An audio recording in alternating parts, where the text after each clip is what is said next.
going on, Jerome's NFL draft is rapidly approaching. That means that top 30 visits are coming into focus. Suzumans are arranging a meeting. It seems like half today and half tomorrow. The Vikings have changed up their strategy over the years, and as of right now, here's the list of players that reportedly have a visit either lined up or are in the building. So Derek Harmon and Siobhan Ravel are the two players that reportedly are going to be having a meeting at some point this week. It isn't clear if they're there today, but it's interesting because they are the two highest potential players of this group in the draft. And Harmon, we've talked about ad nauseum, the pride of Oregon, formerly Michigan State, 6'5", 313, just a dog. I love Derek Harmon, man. And then Siobhan Ravel, if he hadn't torn his ACL, I think that he may have been a top 15 pick pretty easily, maybe the second cornerback off the board. But press man skills for days, long, lengthy, the perfect cornerback for Brian Flores. Both those guys could be in the mix at 24, or if the Vikings do have a small trade down, all up in that. Now, the second strata is super interesting to me because the Vikings are getting a closer look at three offensive tackles that project to kick inside at the next level. And also they're projected to be in the early day 2 mix. So if the Vikings are planning on a trade down, this would be the sweet spot for these three guys. So Ariante Ursary from the Gophers, 6'6", 330, a 2-year starter at left tackle, well, 3-year starter. 2.5 at left tackle for the Ghosts, and can kick inside. He's a road grader, only 3 sacks allowed over the last 2 seasons in Minnesota, and he's huge. He's huge. Also has some decent movement skills and is good to go. And then you got Marcus Bowe, which apparently that's how he says that's how his last name's pronounced. Marcus Bowe from Purdue. So he was one of the bright spots for the Boilermakers, who did not have a good year. But he's 6'4", 303, and I understand, the whole undersized offensive lineman thing again. Plus, he does have a weird stance at right tackle, but of course, Randall McDaniel had a weird stance. It seemed to work out for him, right? But he does project a kick inside. Does have experience at right guard as well, and movement skills. He probably is the most fleet of foot of all the offensive linemen in this draft class, and he's good to go there. Has some pop for his size, but again, light. And that has been a recurring issue for the Vikings in terms of these light athletic offensive linemen. And then opposite of that, you got Jonas Savaiinaea coming out of Arizona. So I love him, man. Like he has a nasty streak. He's 6'4", he's 324, and he just gets after things. 82.3 PFF pass blocking grade for his career. Played a mix of right guard, right tackle, left tackle, so has flexibility.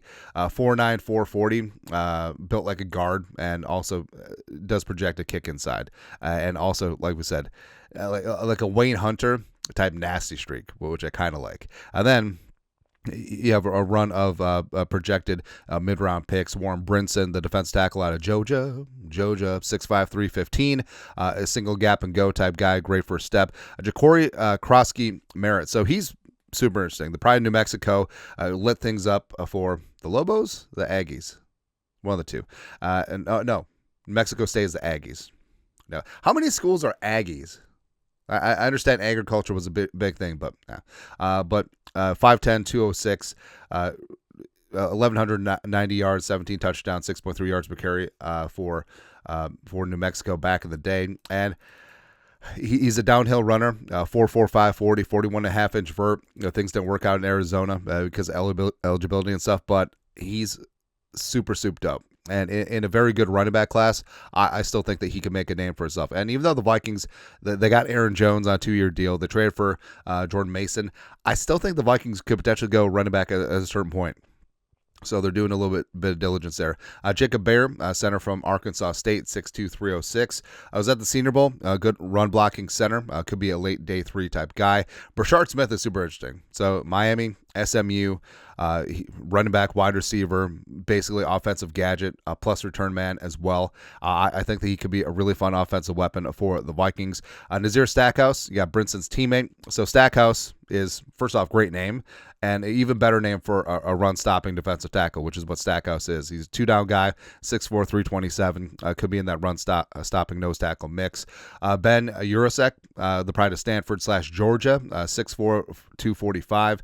So he's a solid inline blocker. Didn't really put up huge numbers at either stop, but he could be a late day 3 mix. Zion Childress, DB from Texas State / Kentucky, 6'1", $195. So super versatile. Played a mix of safety, linebacker at Kentucky, all over the place.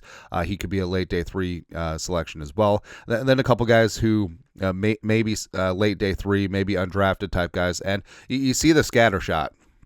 And the Vikings are good at doing this because it'd be stupid to have all your top 30 visits just be like first-round guys because you're not going to get all of them. But what's really good is that the Vikings doing their diligence on these players early, and also the players are doing their diligence on the Vikings too. And if some of these guys end up being undrafted, the Vikings already have their foot in the door with a good impression of their facilities, of the organization, of the culture, and you can go from there. So I think that's one of the reasons why Kwesi and the Vikings have been very good at UDFAs over the last couple of draft cycles, because they do it this way, where it's not just the studs, it's not just the guys that are going to be drafted. They specifically target guys that they want to pick up as UDFAs, which is smart. Zamiah Vaughn, the corner from Utah, had a great game against Colorado and Travis Hunter this year, 6'3", $186, as well as Alex Williams. So he bounced around from Ohio State to Vanderbilt to Middle Tennessee State, 6'6", 265. Also, Silas Bolden, the wide receiver from Texas. So Texas receivers got speed for days, man. Ran a 4.38 40, 23 catches, 267, and a touchdown last year. Has kick and punt return flexibility as well, which is a plus. And lastly, Bryson Nesbitt, the tight end from North Carolina, come on, raise up 6'5", 235, 107 catches, 1,510 yards receiving, 13 career touchdowns. Decent inline blocker as well. So it is interesting that the Vikings are doing some diligence on a number of tight ends, a couple of running backs with return ability, as well as specifically some day 3 offensive tackles that project a kick inside. So that's something to keep in mind. But that's it. As of right now, Vikings top 30 visits so far. Let us know. Comment section. You guys are the best. You know what to do. Skol. Production value.